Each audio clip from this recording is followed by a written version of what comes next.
11 দফা দাবিতে পঞ্চায়েতে ডেপুটেশন দিল কংগ্রেস। বুধবার উত্তর দিনাজপুর জেলার হেমতাবাদ ব্লকের বাঙালবাড়ি গ্রাম পঞ্চায়েত প্রধানের কাছে ডেপুটেশন জমা দিল হেমতাবাদ ব্লক কংগ্রেস নেতৃত্ব। পঞ্চায়েতের নিজস্ব তহবিলে আয় ব্যয় পূর্ণাঙ্গ হিসাব, স্থায়ী বাসস্ট্যান্ড করা পদক্ষেপ গ্রহণ, পঞ্চায়েতে ঘর থাকা সত্ত্বেও নতুন ঘর করা উদ্দেশ্য, এগুলো সহ মোট 11টি ইস্যুতে বুধবার দুপুরে পঞ্চায়েতের সামনে বিক্ষোভ দেখানোর পাশাপাশি প্রধানের কাছে ডেপুটেশন জমা দেয় ব্লক কংগ্রেস নেতৃত্ব। এদিনে কর্মসূচিতে উপস্থিত ছিলেন ব্লক কার্যকরী সভাপতি তাজিমউদ্দিন তালুকদার, সুজিত সিংহ, মুজিবুর রহমান সহ অন্যান্যরা।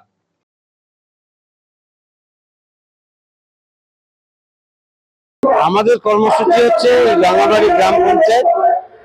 এই গ্রাম পঞ্চায়েতে আমরা 11 দফা দাবি নিয়ে আজকে ডেপুটেশন দিচ্ছি জনগণের উন্নয়নের স্বার্থে, এলাকার সার্বিক উন্নয়নের স্বার্থে।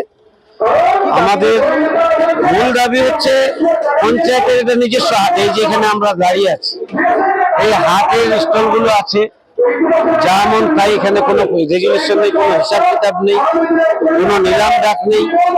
নিজের আজকের গোছানোর জন্য এরা নিজের লোকগুলোকে এসব করছে। এর প্রতিবাদ হাটের জায়গায় একটা আবর্জনা ফেলার জন্য জায়গা দিয়ে দেওয়া হলো উইদাউট রেগুলেশনে।